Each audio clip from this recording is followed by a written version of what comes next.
Welcome back to the Stephen A. Smith Show. Before I get on out of here, I had to talk about a story that's very, very important. And albeit indirectly, Caitlin Clark's future has become one of the most polarizing storylines in basketball, but claims that 2026 will be her final season in the WNBA remain speculation rather than confirmed fact. Much of the noise stems from commentary by media personalities like Stephen A. Smith, whose warnings about league dynamics, player value, and media economics have fueled debate, but not official announcements. What is real is the pressure created by Clark's unprecedented impact. Record ratings, sold-out arenas, and massive endorsement deals have reshaped expectations for how a league supports and markets its stars. When a player becomes a primary driver of revenue, visibility, and sponsorship interest, conversations about compensation, protection, scheduling, and media opportunities naturally intensify. However, framing the situation as an inevitable departure oversimplifies a complex ecosystem. The WNBA benefits from Clark's presence, but Clark also benefits from the league's competitive platform, legacy structure, and global credibility.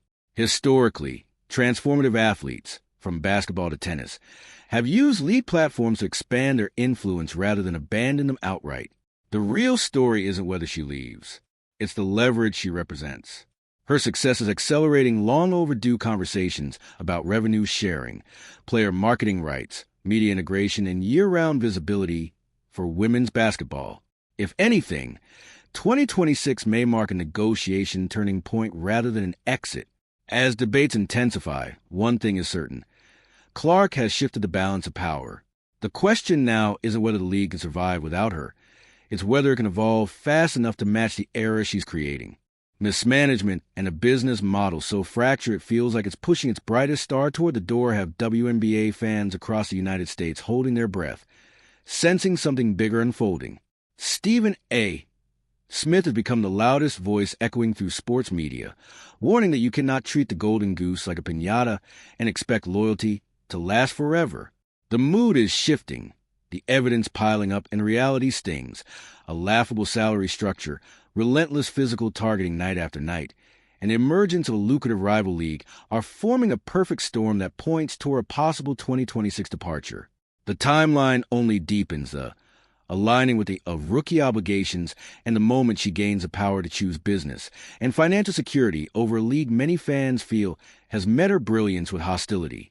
Caitlin Clark is not being portrayed as fragile. She is being framed as strategic, calculating the cost of greatness in a system that profits from her stardom while failing to protect or properly reward it. Why would a global icon generating millions for the WNBA continue enduring underpayment and disrespect? The answer feels inevitable. The writing looms large, and the financial gap alone could push anyone to walk away. Consider the stark reality. Arguably the most famous female athlete on the planet earning roughly $76,000 a year, while NBA mascots earn double just to dance through timeouts. Meanwhile, Caitlin Clark has become the face of an entire sport, the reason arenas sell out, and the force behind record-shattering television ratings.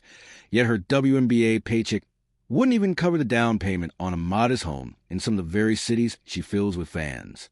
Stephen A. Smith has stunned audiences by placing that painfully small salary beside her $28 million Nike deal, and the more flowing from endorsements with Gatorade, State Farm, and Wilson, exposing math that simply does not make sense. She is, in many ways, losing money by playing the WNBA once the cost of personal security, often paid from her own pocket due to inadequate lead protection, is factored in. Smith has voiced a question every business manager in America is quietly asking. Why risk a career-ending injury for a paycheck that barely registers in her financial portfolio? The truth is she loves the game, but love does not pay for ACL surgery, and love does not silence mounting bills. By 2026, the rookie glow will have faded, replaced by the cold reality of business decisions, and Smith predicts her team will study the numbers, weigh the risks, and tell her it's time to walk away. Yet money is only the foundation of this looming exit. Because the true catalyst, as Smith warns, is the rise of the unrivaled league, hovering like a massive escape hatch.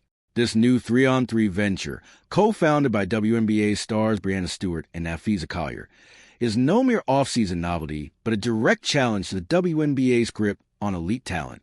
Smith reports that Unrivaled is preparing to offer Clark something the WNBA never has: equity, ownership stakes that allow her wealth to grow as the league expands, the difference between remaining an employee and becoming a partner. With projected six-figure salaries for a season lasting only weeks, imagine Clark playing 2 months of high-level basketball, earning multiples of her WNBA salary, and avoiding the punishing travel and physical toll of a 40-game grind. Smith sees this as the ultimate leverage play, warning that unless the WNBA transforms its collective bargaining agreement and treatment of stars by 2026, Clark may already have a golden parachute waiting. She could walk away from the grind, play exclusively in Unrivaled, lean fully into her massive endorsement empire, sprinkle in a few overseas exhibitions, and still remain the richest and most relevant woman in basketball. The WNBA knows that possibility is real, and that's what keeps executives up at night. They can't match the checkbook of a startup built around understanding her true value. Stephen A. Smith has warned that Unrivaled is engineered to center its stars, treating them like long-term assets instead of expendable commodities, and that difference in respect could decide everything in 2026. But money is only half the story. The deeper wound for fans has been the culture that seemed to greet Caitlin Clark not with celebration, but with resentment. Smith has openly criticized the Mean Girls energy that shadowed her arrival, arguing that instead of embracing the rookie-elevating ratings, ticket sales, and national attention, some veterans appear determined to humble her. The Kennedy Carter hip check that sent Clark crashing to the floor felt less like basketball and more like a message, and when Angel Reese and teammates were seen reacting on the bench, it amplified the sense that this was personal. Smith has called the behavior petty and short-sighted, insisting that players benefiting from charter flights and rising salaries fueled by Clark's impact should recognize the bigger picture rather than treat her like an intruder. A workplace where colleagues seem to root for your failure is not sustainable, no matter how strong your love for the game. He has also noted that silence or subtle dismissals from legends like Cheryl Swoops cuts just as deep, framing Clark's achievements as overhyped instead of historic. That resistance to passing the torch signals insecurity within the old guard, and Smith believes 3 straight seasons of absorbing hits, criticism, and cold shoulders could wear down even the most patient superstar. By 2026, the high road may no longer feel noble, it may feel unnecessary, and choosing a different road entirely could become the smartest move she ever makes. The physical toll on Caitlin Clark is another ticking time bomb that Stephen A. Smith has flagged as central to a potential 2026 exit. The WNBA is undeniably a physical league, but there's a stark difference between fair defense and outright headhunting. Night after night, Clark has been hammered in the paint, knocked to the floor, and subjected to brutal fouls that would draw instant ejections in the NBA. Smith has demanded answers. Where is the protection? In the NBA, stars like Michael Jordan or Steph Curry are shielded because the league knows their value. Their health equals revenue. In the WNBA, whistles are swallowed, and rookies like Clark are allowed to absorb punishment without consequence. Smith warned that one misstep, a torn ACL, a major concussion, could devastate her career and brand, even as Nike, Gatorade, and State Farm invest millions betting on her ability to perform. Behind closed doors, her business team is asking the hard question: is the risk worth the reward? Increasingly, the answer looks like no. The so-called Jordan rules being deployed against her aim to break her physically and mentally, and Smith cautions that the strategy may backfire, ultimately driving her out of the league. The economics are just as stark. The Caitlin Clark effect is real and measurable. Indiana Fever games are outdrawing NBA playoff games in certain markets. Ticket prices soar for her matchups, and media rights negotiations are hinging on her presence, not a generic WNBA product.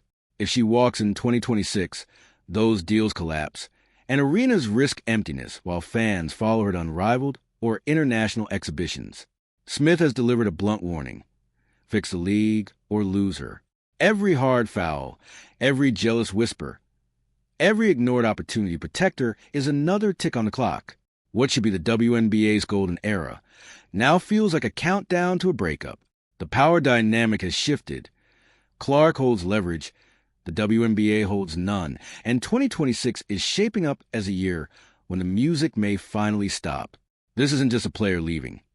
It's a paradigm shift in women's sports, a moment where an athlete realizes her worth exceeds the institution, and the WNBA may be watching the very star they failed to protect walk into a future they cannot touch.